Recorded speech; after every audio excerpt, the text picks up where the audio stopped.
क्योंकि तुम ही हो, अब तुम ही हो, जिंदगी अब तुम ही हो, चैन भी मेरा दर्द भी मेरी आशिकी अब तुम ही हो।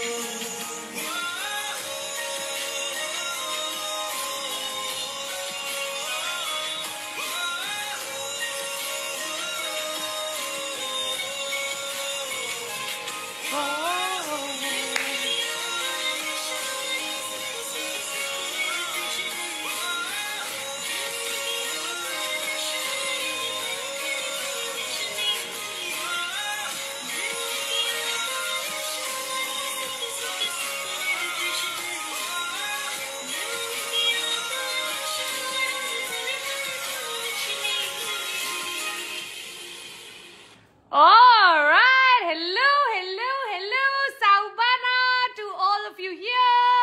Let's see, who do we have?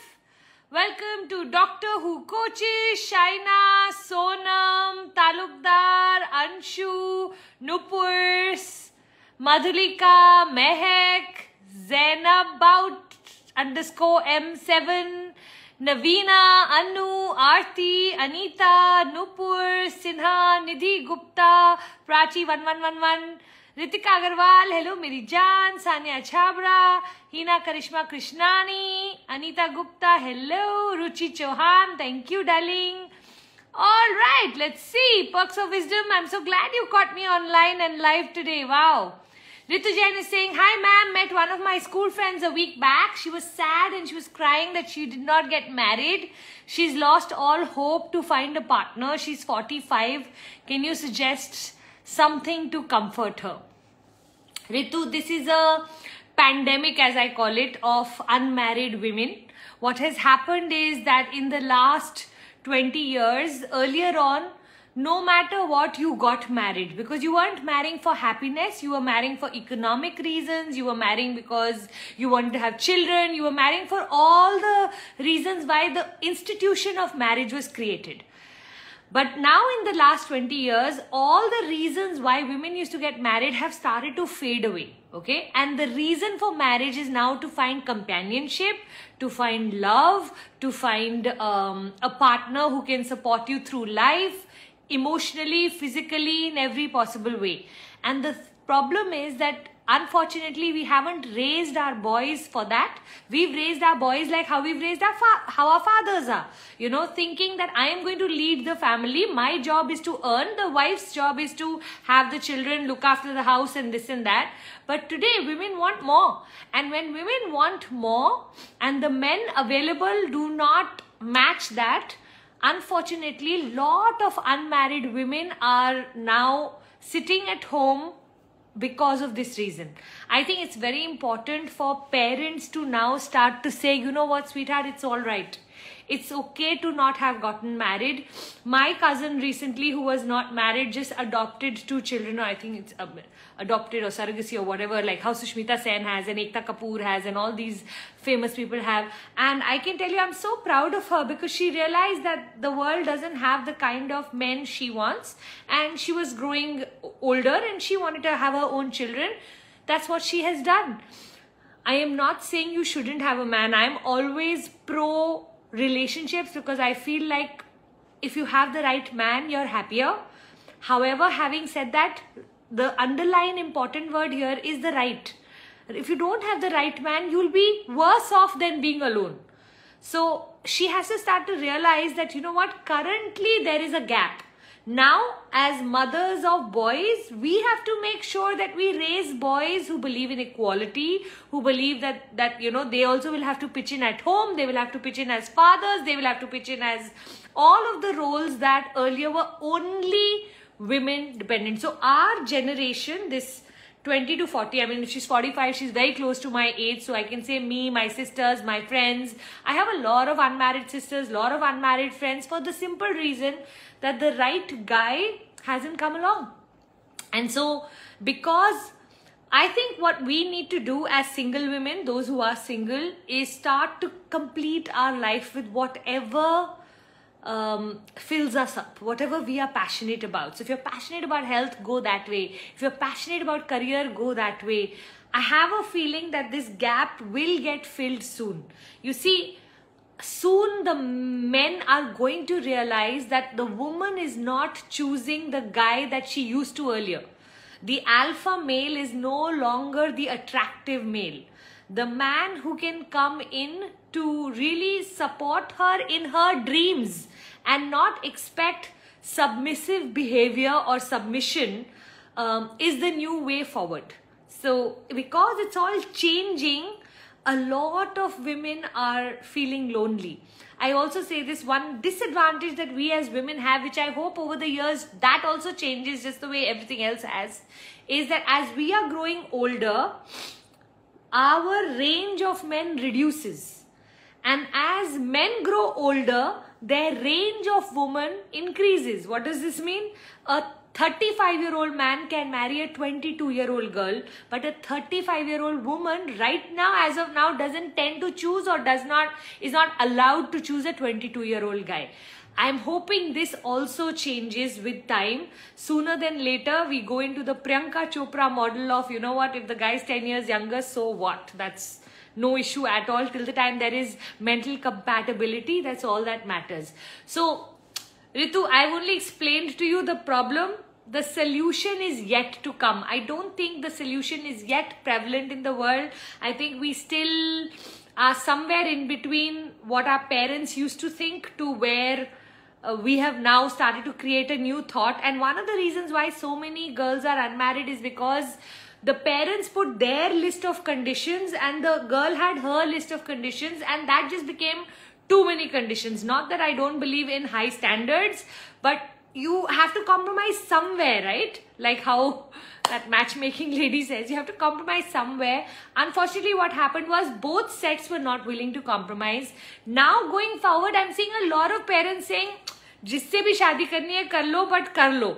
So I think that has also started to change. Yeah. So just giving you a brief on the history of what has happened and how I'm pretty sure it's all going to get fixed as we go along. But for now, I think all of us may know girls who are unmarried or single, which 20 years ago didn't exist, by the way, you know.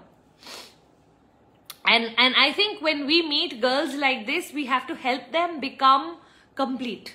Because in this lifetime, maybe it's a possibility that they may not get married. They may have friendships. They may have a few relationships. But marriage just doesn't seem to be the answer for now. And going forward, may this problem get solutionized. Yeah? Beena Adhikari saying, Pooja, you don't know how much I love you.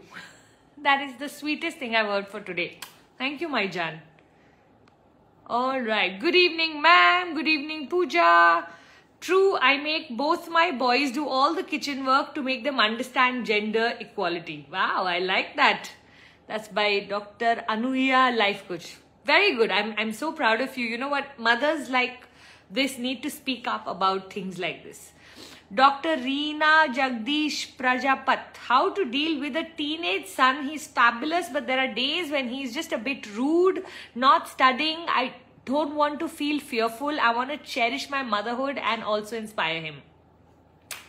I think, Reena, the most important thing to understand when it comes to teenage boys and girls, and especially when they are rude, is they are looking to find their own identity. So the age of 0 to 12, and I think this 12 has gone down to 8 right now, but okay, I'm just going to take it for just a number. 0 to 12 is when children are learning or understanding life through the belief system of the parents. Okay, when they hit 12, 13, suddenly they realize there's another way to be. You know, they're getting more exposed to friendships, they're getting more exposed to the culture outside their own house, and now they're realizing there's a different kind of marriage, there's a different kind of, everything is different, and this is when they start to form their own identity. And when parents continue to want them to do as they have always desired, wished. As if you continue to want to control them to a certain extent, they rebel, and their rebelliousness looks rude. So I feel like a lot of times what we need to do the minute a child turns 12, 13, 14 is turn them into friends. Okay, one. Secondly, we have to start to give them permission to make their mistakes. What's the worst that will happen? He'll get 50%. What's the worst that will happen? He'll flunk this class. Okay, I feel like there are two kinds of parents. Parents who operate from fear and parents who operate from love. And you very sweetly have written, I don't want to feel fearful. Then my suggestion is allow your child his mistakes. The minute you will do that, now even if he comes and shares with you something, instead of saying, I told you so, you're going to land up saying, so what did you learn from that? And you know, when your conversation with your child turns from, I told you so to, you know, what did you learn from that? It's a very different conversation altogether.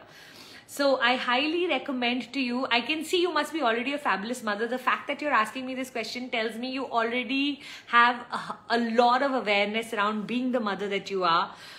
But my only suggestion to you would be that, you know what, give him permission to grow his own identity, which means it's okay to have a difference of opinion. And you know what I've seen, when you give them that permission, by 18, 19, 20, 21, I don't know what age it's going to be, but somewhere around that, they come right back to follow your value system.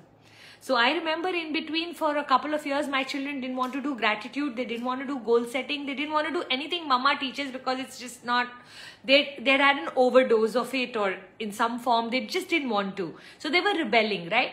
By the time they turned 18, 19, 20, my children turned vegetarian back. I mean, even in London, they are choosing to be vegetarian on Tuesdays, something that our house follows, something that I've never made mandatory. But it looks like the things that ground the parents, then eventually they come back to do. I see my children now wanting to do gratitude, wanting to do journal writing, wanting to have a morning routine, especially the older one. I won't include the younger one yet. But all I'm saying is just trust this belief that after they form their identity, they get into disagreements with you, they fight it out, even though in their own hearts, they may just know that they are not fully right. Still they'll fight it out just for the sake of arguing, because at that point arguing is more important than the point. They are going to come right back, my darling. So stick to love is all I can suggest for now, only because my own children have outgrown that stage of, we've gone through everything that you've spoken about. So I feel you, my sweetheart. Sriya 899, ma'am, how to accept ourselves for not looking good in the past in most important moments of life? For not looking good. Sriya, you know what? I think in the beginning, we all have no idea of how to create our own identity. I mean, me and my best friend, both of us have this rule of never looking at our wedding album ever. Like, if you saw what I look like on my own wedding, you would be, I don't know, I will lose all respect in the process. You know what I mean? So I think we've all had our days where in the most important points of our life, we had no idea. Most of the time, other people were deciding for us. My lehenga was decided by someone else. My bindis were decided by someone else. My makeup was decided by someone else. And I think on my wedding, I look like a joker. And the only reason I'm telling you this is that it's happened to all of us. Most of us can look back and feel that, you know, I remember I redeemed myself in my brother's wedding. Like in my brother's wedding, I just told everybody, I am going to decide everything. My clothes, my hair, my jewelry, it was like me getting, you know, that feeling that it's all right, Puja, what happened to you? Now you do what you like. And you know what? By the time my brother got married, I was about 30, close to 30, 28, 30. And I knew exactly what looks good on me. I got married at 18, right? I was so young. Where was I going? I was busy going college. I never worn a sari in my whole life, or maybe a couple of times. So, you know, so I just want you to know, Shreya, that if that has happened to you, it is not something that's unique to you. It's happened to a lot of us, that most of our most important moments, somebody else was making all the decisions for us. I don't know how old you are, darling, but I can assure you, once you cross 30, somehow a woman comes into her own, and our makeup, our hair, our everything starts to come together. And by the time you hit 40, you're so sure of yourself and how you want to look. Good, bad, ugly, it's your decision, so you can live with it. So I don't know, Shreya, if this is gonna help, but I just want you to know that you're not alone. We've all gone through it at some point or the other, and the way I look at it is that you have to go through that for me to reach here.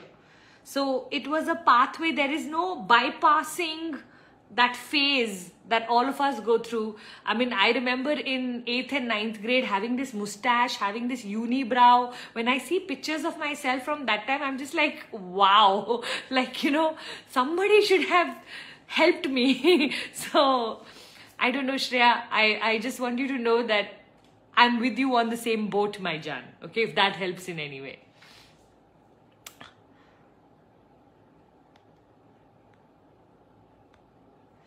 Swati Pandey 929. Does self-love help in attracting a good partner? I would believe so, yes. For the simple reason, the higher your love for yourself, the more you'll be able to vibrate at that energy and attract a better man. So definitely 100% self-love helps. Higher self-esteem, higher self-love, higher self-confidence, all of these things will help, because you're eventually going to attract a partner who's a vibrational match to you, and vibrations is energy, and your energy towards yourself makes all the difference. So if you're someone who's, you know, really appreciating and liking who you are, I always say we love very easily. But to like yourself for the person you are becoming is way more important than the love that you have for yourself. Swapna is asking how to find a good mentor. Swapna, I've had a lot of good mentors in my life, and the way I look for my good mentor is to match my value system.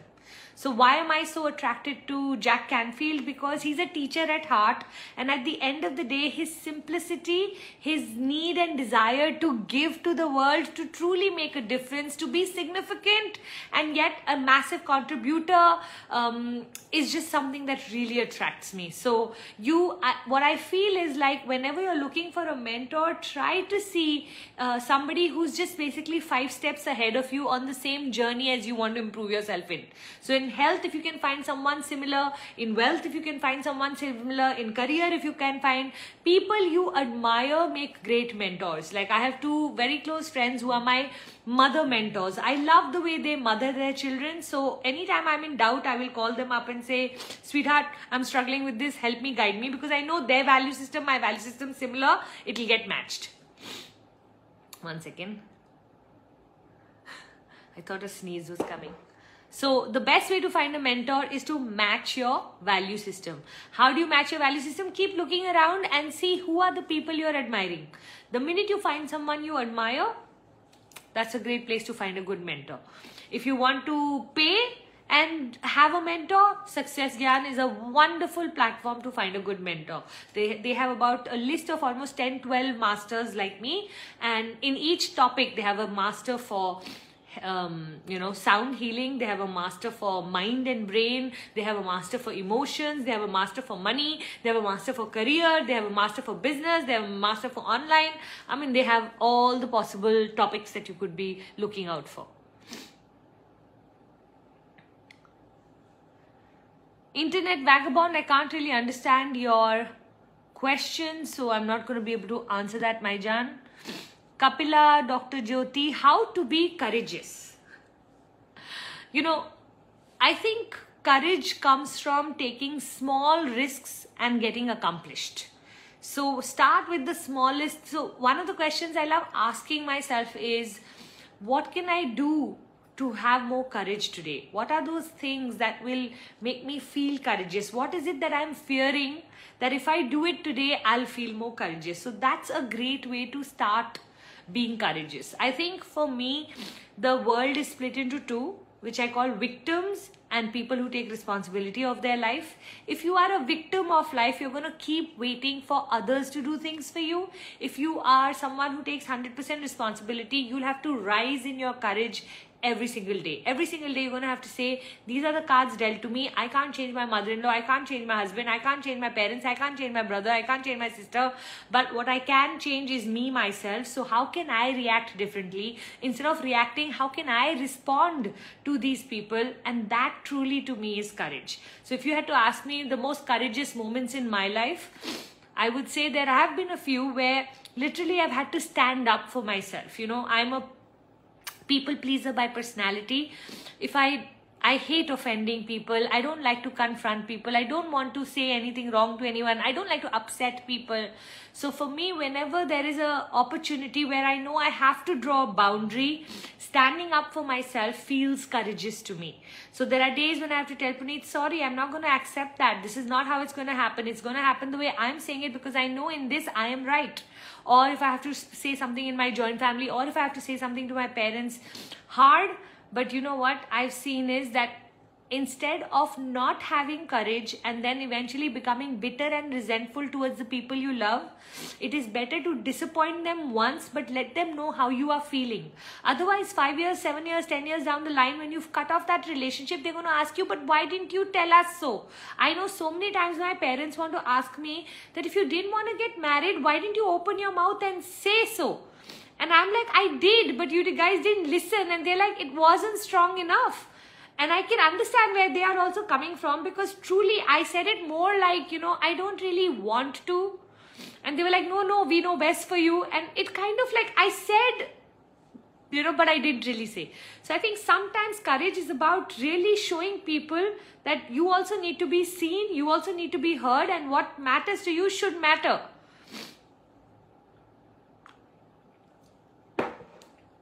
I hope that helps you in some way, Miri Jan. Pavitra Krishnan, life coach. Ma'am, how to tackle with the present difficult situation till the time our manifestations come true?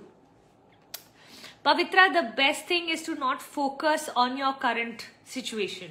The more you can live in your mind, the more you can live in your imagination, the more you can create a future and create that feeling, that emotion in your heart. And live that. So let's take an example. Let's say you live in a very tiny house and you want a massive house. And in this tiny house, you have 5 other people who are all the time disturbing your energy, and you're feeling very restless and very frustrated that you have no space and you have no me time, and you know, all the time things are being demanded of you. I'm just taking a random example. And that's your current situation. It's toxic, right? And then there's a part of you that sits in your visualization and goes, you know, you're imagining this beautiful house where you have your own floor maybe, and you know, everything is so wonderful. You get your me time. In the morning you wake up and you sip your tea and you look at the sunrise before anyone else gets up. And what's the feeling you'll be feeling as you have these thoughts? You'll be feeling calm, and you'll be feeling rested, and you'll be having a smile on your face, and you'll be feeling inner peace and happiness and joy. And now take all of these feelings and try to keep them in your energy for as long as you can. Try to feel joy, happiness and inner calm in your current situation. I know, very hard to do, but if you're able to do it, you will be surprised at the level and speed at which your manifestations will happen. If somebody had to ask me, Puja, how have you created the life of your dreams? Instead of thinking and focusing on what's going wrong, I just kept thinking and focusing on my dreams coming true. And the more I focused on my dreams coming true, the faster they came. So to every single one of you here, find out or figure out what is the emotion that you want to experience, and then every single day learn to live in that emotion as much as you can for as long as you can. So when things go wrong, you come back into your bedroom, lock the door, sit in your visualization and say, oh my God, what a beautiful space I'm in, and I'm decorating it so beautifully, and I have these beautiful photographs, and I have this charming little table where I'm keeping my gratitude book and I'm reading. I have this gorgeous reading corner. And you know what? You go back into experiencing your future, you're experiencing your future till your future becomes your present. And you know, most of us don't have that belief long enough. So somewhere in the middle, we give up and think, ye to ho nahi raha, ye to aa nahi raha, kya fayda? But the real truth is you were so close. that, you know, had you just done it a little longer, all of it was already on its way. So Pavitra, see if you can, darling, manage your feelings. Okay, our thoughts and our feelings create our manifestations. If you truly want to be in control of your manifestation power, you have to be in control of your thoughts and feelings. Your reality is going to keep on trying to pull you down, and your intelligence has to keep on putting you back on that pedestal of your beautiful, gorgeous future. मैंने भी आपसे पहले भी बात करने की कोशिश की है, मेरी darling Deepti, and to everyone else who keeps messaging me. I want to speak to you, I want to talk to you, I need your help. I just want you to know, please come for the master classes that I keep inviting you for. Now, one-to-one calls I don't take anymore. I just don't have the time. I mean, look at the number of people in this room right now. Imagine if I committed to speaking to each one of you, 305 of you, how to speak, yeah? It's not possible. So I want each one of you to look at life and say, you know, not life, I mean, I just want you to look at the whole thing that, you know what, Puja can't speak to me personally, but if you like the way I think, or you want to learn from me, or you like my perspective, just come. No, 20th May, I'm having a brand new launch of a new masterclass called Law of Attraction. And if you are really interested in learning Law of Attraction, the step-by-step science as well as the art of Law of Attraction, keep yourself free, 9:30 to 11:30, I think that's the timing, 9:30 to 11:30 in the morning on the 20th, which is this coming Saturday. If you haven't registered, it's 99 rupees. All you need to do is go to my bio, press, link is in my bio, press that, register today. Do it as fast as you can. Otherwise, if you can't go to my bio, just go to my stories. Okay, today for the next 24 hours, it will be there in my stories. Just press the link, and on 20th, I'll see you there. If by any chance you're a coaching mastery graduate, or if you are an awakening graduate, you don't need to come for the new Law of Attraction masterclass. You need to come for the session that's happening for 1 hour on the 19th morning, 10 to 11. So if you're a graduate of mine, any of my 2 days you've done, come for 19th. If you've never experienced any of my classes, come for the 20th brand new Law of Attraction masterclass. Okay, so 20th, register right now, it's in the stories. And 19th, for anybody who's a graduate, if you want to know where the link of 19th is, it's in the place from where you graduated. So we have WhatsApp group of every coaching mastery and every awakening that you've done. Go look at your phone, look for your coaching mastery group or this thing. The link is already has been put. It will say 3 days to go, 2 days to go, something like that. Okay. All right, Pritikana World. Pritilekhana, my world. Ma'am, I came to my parents' home with my daughter. I can't stay with my husband. I took my decision, but I don't know anything about my future. Preeti, my sweetheart, all I can say is you've made a decision, now make it right. Okay? That's how life is. A lot of us think that we need to make the right decision. The real formula is never right decision, because we can never know what's going to happen in life. We always have to make the decision and make it right. Now, if you start to do whatever it is you desire to do, you start to get financially independent, you start to, get more courageous about your life. I don't know what's the reason you've left him, but whatever it is, whatever lesson it was that you were supposed to learn there and come back here, may you have learned it, and may because of that you start to flourish in a manner that you become a role model, not just to your own daughter, but to all the women who suffer in their in-laws' houses, right?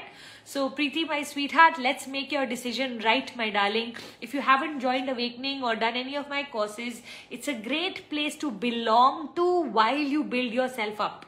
You will get love, support, belonging, identity, a group of tribe or cheerleaders that will really support you, a big sister to hold your hand. So I highly recommend to all of you here who are on your healing journey, don't do it alone. Come join my village, because really, honestly speaking, it's going to be so helpful for you, because I do believe in my heart that Esther Perel says this the most beautifully, that today we expect from a man what a village used to give us. So in case your man is incapable of giving you all that you expect, let's create or form a group of women that can truly support us in a manner that we haven't experienced it in our lifetime in this world. You know, it used to exist many centuries ago, and then somewhere along the way it got supremely diluted, and today we are all such nuclear families where the woman and the man itself can't adjust with one another, forget families adjusting. Religion has become very weak for us. A lot of us have gotten out of all those good practices that used to help us build a great character. So I feel like we are in some ways lost in the world, and all of this will help you, Miri Jaan. Even I love you so much. Same here, my sweetheart. Yoga Happiness Hub, thank you so much. That's so sweet. Sneha K0211. My marriage has gotten finalized. I'm not happy, so asked to 4 gurus and they said negative. What should I do? My parents wants me to marry this boy only, and I'm ready to spend anything. Sneha, I'm not sure if I've gotten the whole gist of it, but I'm guessing you're getting married to a man or a boy you don't really want to marry, but your parents are very keen. Sneha, please stand up for yourself, Miri Jaan, whatever it takes. Because you know what, later on then we're going to regret, because something deep down told us this is not the right thing to do. And then you know what, I mean, you can make the decision and make it right, but if in advance itself you know this decision is not feeling right, then fight it out, Miri Jaan. It's your whole life at stake. Okay, so I don't know. I feel like it's either their job to make sure that you're convinced, or it's your job to convince them. This midway, somebody playing with your life at this time of the world where, you know what, people don't adjust like the way we used to earlier. So I don't know if this is a good idea. So all the very best. What Guruji say, I don't really care so much. What you believe, you know, is more important to me. So if you're feeling like there's no love, there's no chemistry, there's no attraction, there's no compatibility, I wouldn't want you to go ahead with it. Now, whatever it takes, fight it out.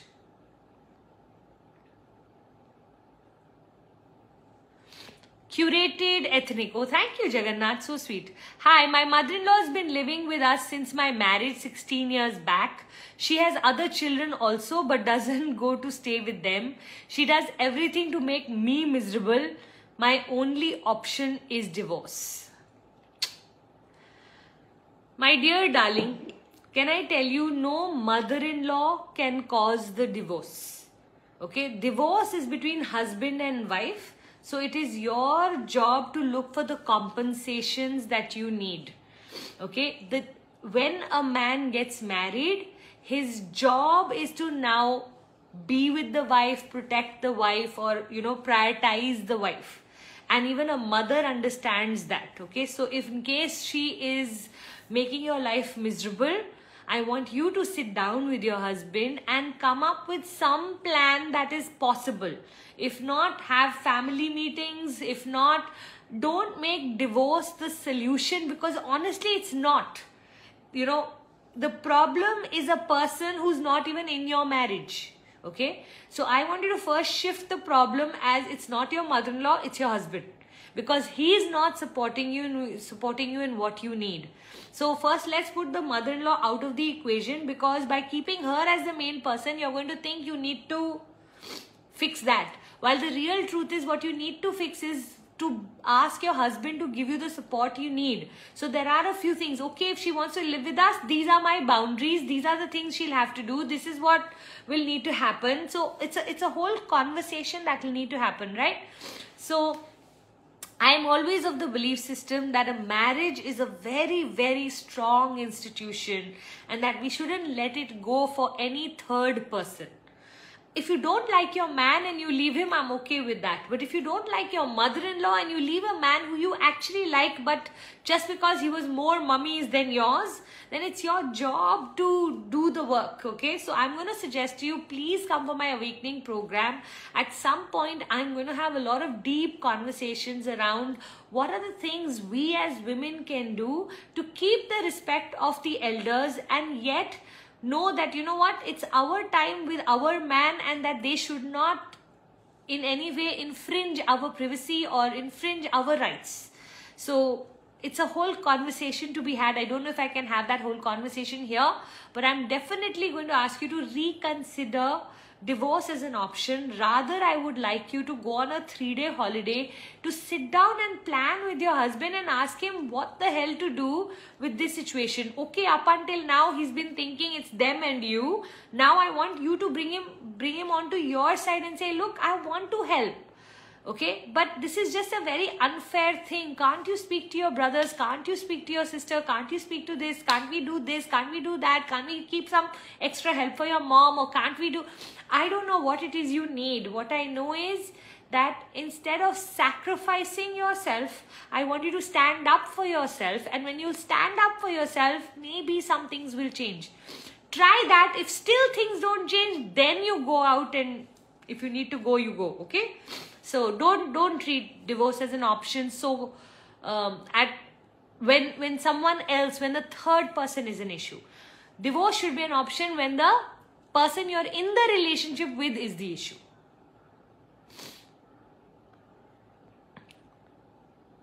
Oh, so sweet. Anuradha, Puja, you have completely changed my mindset on motherhood. I'm so glad to hear that, Anuradha. Puja SN Kumar, if your partner keeps on insulting you, what should be done? Puja, you know what? I just feel like there are many options. One of them is just two things. Okay, one is to go silent on the insults, which means you stop absorbing them. A lot of times I feel like when we react is when people insult us. If we stop reacting and they realize they have no power over us and you keep smiling and it doesn't impact you, the insults gradually will stop. So if my husband knows what I hate him saying, then every time we fight, he'll say that because he wants to hurt me, right? So the same way, if your husband has realized that these insults impact or affect her and it makes her react, that's exactly what he wants from you. So one style of dealing with insults is to just ignore them and go silent on them, like as if they don't touch you, they don't matter to you. You know, Buddha says that when someone shouts at him or abuses him, he always gives this example. If someone gave you a present and you didn't take it, who would it belong to? So insult is similar. If someone gives you an insult and you don't take it, who does it belong to? Them only. That's one way of treating insults. Another way of treating insults is when you actually make it uncomfortable for the person who insulted you. What do I mean when I say that? Instead of insulting them back, I would love for you to pick on that insult and make it a point of conversation. So that makes the person who's insulting you very uncomfortable. So let's say someone makes a joke, you know, and everyone is laughing and you are also supposed to laugh it off, but you don't laugh it off. You say, that hurt me. I didn't expect you to be so rude or unkind. You don't look like the kind, but you know what? That's painful. And the whole room will be uncomfortable, by the way, including your dear darling husband. But you know what? He'll get the point. And every time he insults you, these are the sentences I want you to use. What we do is we also laugh it off. When we laugh it off, we allow the man or we encourage the man. When we catch him, okay, and we don't catch him by getting angry with him. How dare you say that? Why did you say that? Don't insult me. None of that. All we say is, oh, that was painful. I didn't expect it from you. That hurt me.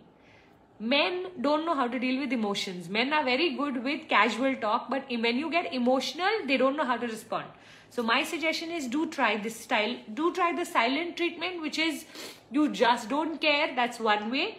Or the second one where you literally talk about your pain. That was insulting. You're normally so sensitive. How come today you're being so insensitive? Okay, let them say what they like. It doesn't matter. You stay in your silence. You can say it and then keep quiet. And let everybody get uncomfortable, because sometimes we are trying to remove the discomfort. What I've seen is that if somebody makes a joke on me, I don't let it pass. I'll address it and they'll do it once and they'll never do it again. For the simple reason, because they know Puja is not going to let it pass. She's going to go, what did you mean by that? No, but that really was not normally how you speak with me. So I'm just confused. What did you... No, I was just kidding. No, kidding, but it hurt me. Huh? What? So, see if you can work with any of those, yeah? Sonika, Saubana Puja, how do I attract life partner of desired qualities? Sonika, make a whole list of everything that you want and then mirror it. Okay, become the person you want to marry. So you want to a compassionate person, become more compassionate. You want a more loving person, become more loving. You want someone who was very understanding and giving, become very understanding and giving. Mirror those qualities, because vibrationally you will send out that energy to attract the man into your life. Yeah.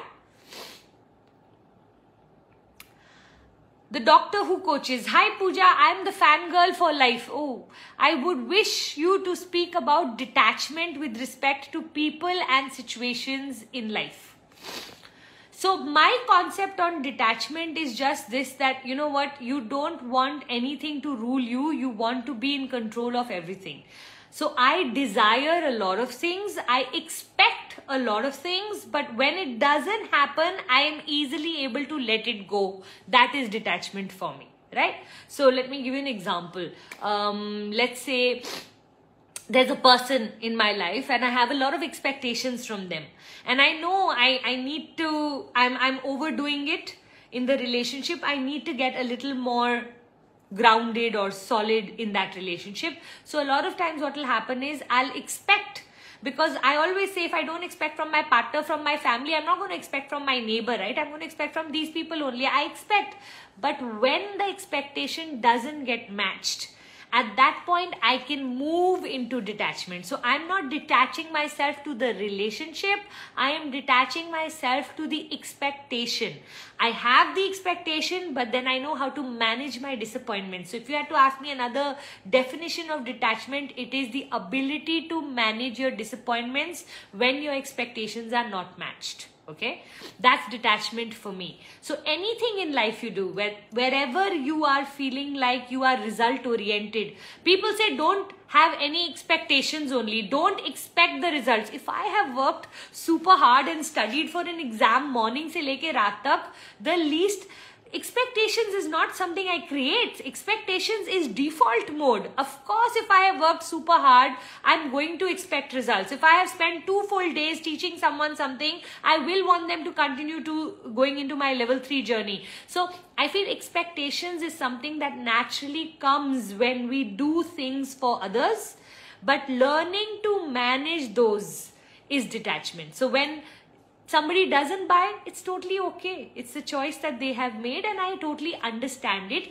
Maybe I can improve something in what I do, or maybe they were not ready yet.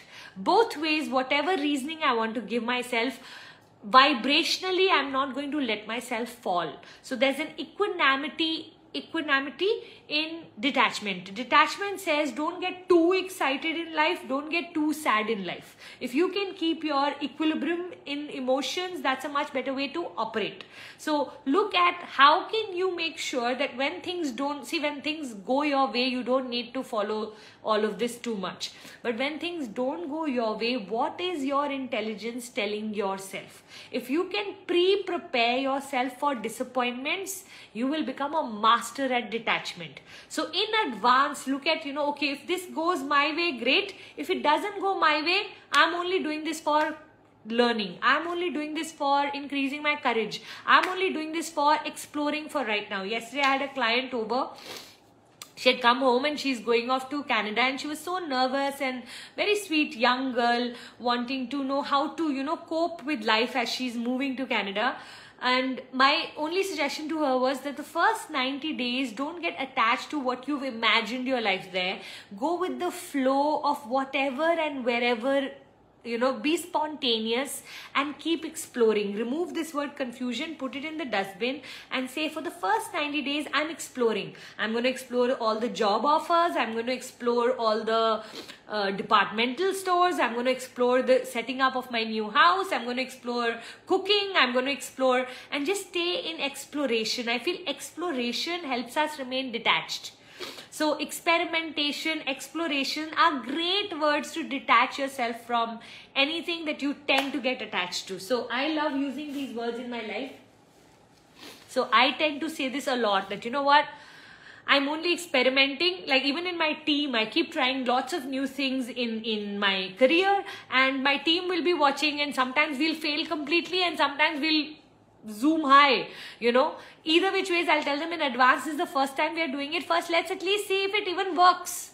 You know, let's not get overexcited, or let's not have over too much expectations. Let's just see first where this is going. And I feel like when you live life in exploration, when you live life without knowing the results and being open to whatever the results are, knowing and having the confidence. Confidence to me is not that it'll all work out. Confidence is, if it doesn't work out, I'll still be able to find a way. Okay, and if you can have that as your attitude, I feel like detachment becomes much, much easier. There was no spiritual side to this that I have given you. This is more for in regard to people and situations. Yeah, God bless you, Mirijan.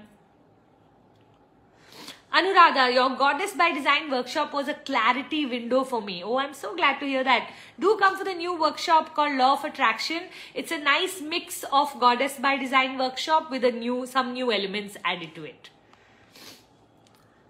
Shreya, ma'am, how to accept ourselves for not... Oh, I already answered that question. Let me go right to the bottom and see what's happening. And then I'll introduce you to the book of the week. I'll also talk to you about who all won.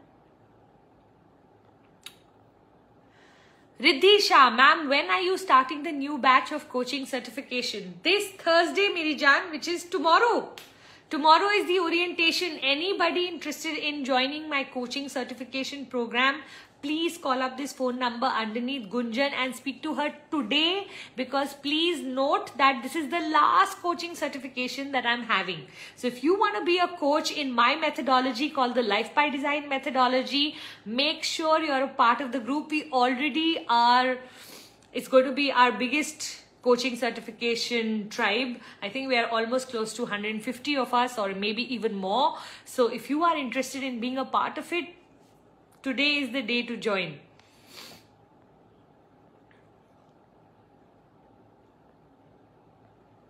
Will it be a live masterclass? Absolutely. Just like how I'm taking the class right now for you, Soulful Reiki Healing, it's going to be absolutely live.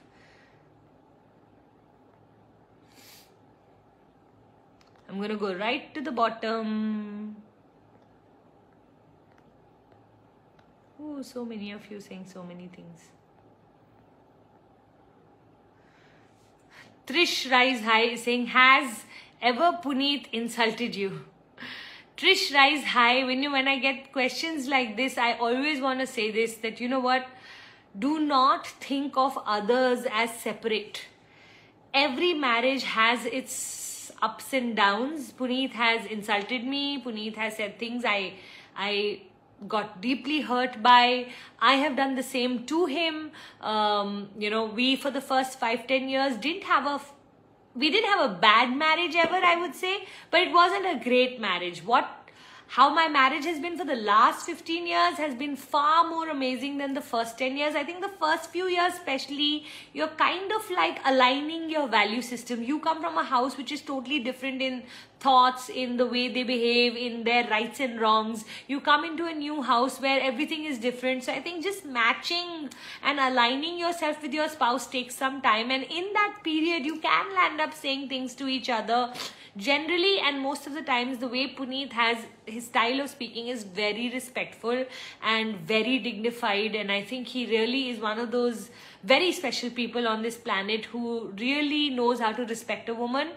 Having said that, I would say that how can you be in a relationship for this long and not have your moments of down, So he's failed at this sometimes. I have failed at it sometimes. We both keep trying our best. What I know is the intention is very good. Both of us know in our hearts we really truly love each other. And I think that's what's kept us going even when I was not so into this relationship. Especially in the first few years of my marriage, I was like, ye main kahan phas gayi? And you can imagine when my reaction is ye main kahan phas gayi, at some point he was also like, ja fir, yahan kyun atki hui hai? So I think all of that happens in the beginning. We land up saying things we don't mean, and then later on we only regret it. So while Puneet is amazing, I wouldn't want any one of you to put Puneet and me on a pedestal, because we have our down days also, just like every other marriage. And I think sometimes actually fights make you come even closer.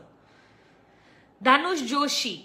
Oh, that was painful. It hurt me. Really don't know how to deal with it. How you... okay. She's just repeating what... She's just saying what all I had said. You can say when... How do I become tall? Heels is my guess. Platforms, heels, all of those. I don't think height as such we have much control over in terms of, you know, like the way we have control over our weight. We don't have control over our height.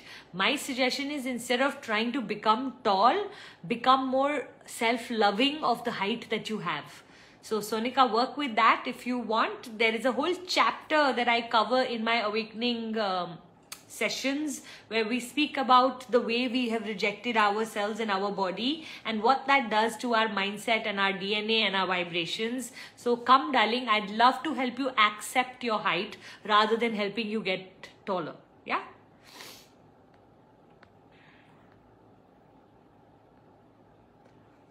Veena Dharya, how to control our mind.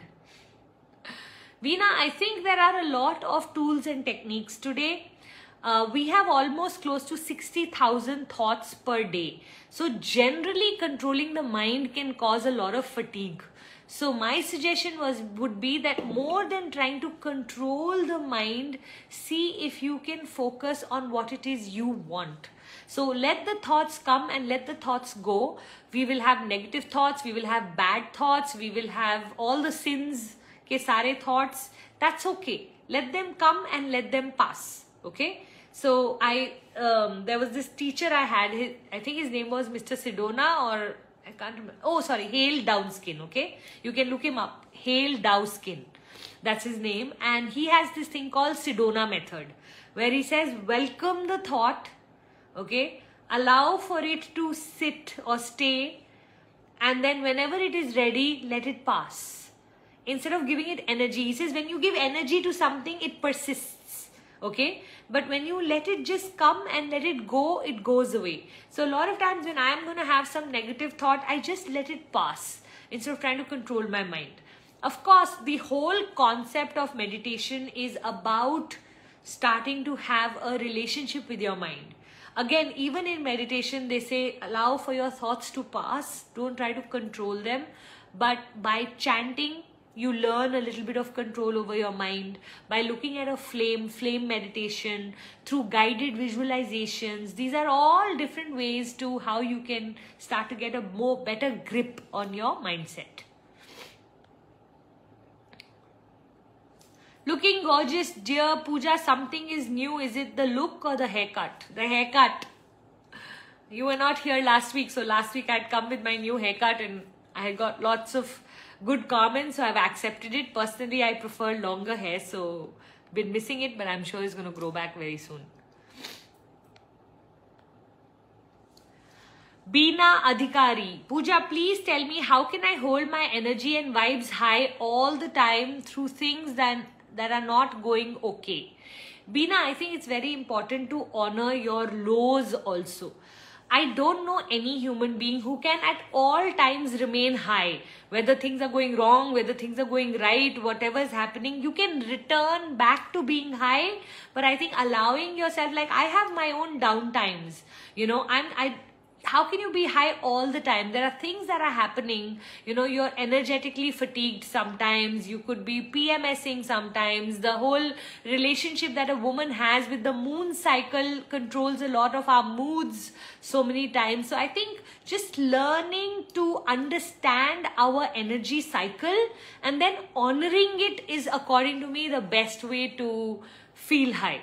Okay, because just this whole thing that we have to be high all the time. Let's say I've had a fight with Puneet or an argument with someone. How can I be high at that point? Of course, I'm going to feel annoyed, irritated, all the normal emotions that human beings, especially sensitive human beings, feel. The thing is to sit in that energy and let it pass. Learning to let things pass. You know, and then decide, do you want to go back to have a intellectual conversation about it?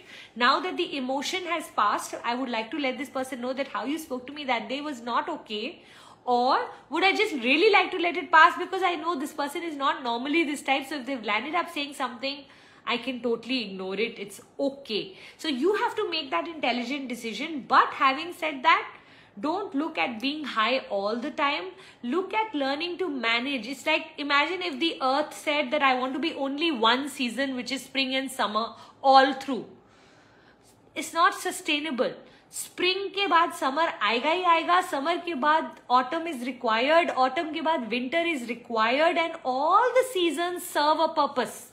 You remove any one season, the whole purpose of how the seasons or the world works will stop working, right? So allow for yourself to be able to manage yourself in all the seasons. No, in the winter season you're supposed to be reflective. No, in the spring season you're supposed to be creative. No, in the summer season it's all about being happy and joyful. No, in the autumn season it is about kind of taking a step back and starting to stabilize all that got created in the summer and the spring. So just every season has a purpose, and if we divide our day, we can divide our day into seasons. If you want to divide our month, we can divide our month into seasons. I just feel seasonal is so much more better. Okay, looks like I'm running late today. I've been busy answering questions and it's 4:57. Okay, give me a moment. Let me quickly look at who are the winners, if there are any winners of the book. We will, of course, share all the winners of all the participants who put my photo and the takeaways and tag me every week. Definitely we will put it in the list below. Okay, so in the comment box below. The winners for this week is Radhika Makeovers and Deepti Life Coach. So massive congratulations to Radhika and Deepti for receiving my book, Unlocking the Golden Cage. The book of the week is called The 4-Hour Work Week that I'm currently reading. Tim Ferriss, for those of you who don't know, has one of the best podcasts in the world. Do follow his podcast. Again, something that he does a very good job of. This book I actually read 10 years ago, and now the new edition has come out. Expanded and updated edition. So I got my hands on it just to revise and see what he has been trying to say at that point. And I love how he shifts your entire focus to efficiency. When we become efficient at learning a language, learning new skills, learning life or the flow of life, how much time we can save. How now, you know what, lots of countries are choosing the 4-day work week. A lot of countries are saying that we want to start to give. I think Dubai has already started with Friday, Saturday, Sunday being off, or 2.5 days being off, or something like that. And a lot of countries are going in that way where they want to work only 4 days a week and not 5 days, 6 days and 7 days that had become the norm, you know. So highly recommend this book, The 4-Hour Work Week, for especially people who want to be more productive, more efficient in shorter periods of time. It's a lovely book. I'll share it in my stories. The 4-Hour Work Week by Tim Ferriss or Timothy Ferriss. Yeah. Also, let's quickly pause so that you can get my picture.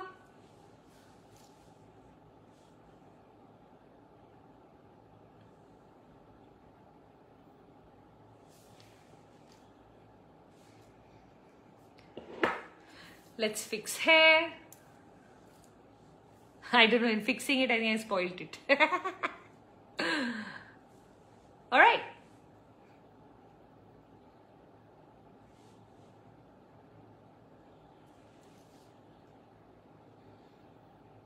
Ho gaya? Pakka? Done. Let me go right to the bottom.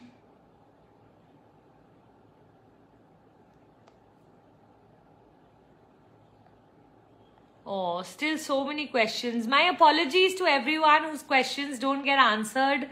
I try my best to answer as many questions as I can, but unfortunately it's impossible to answer all the questions.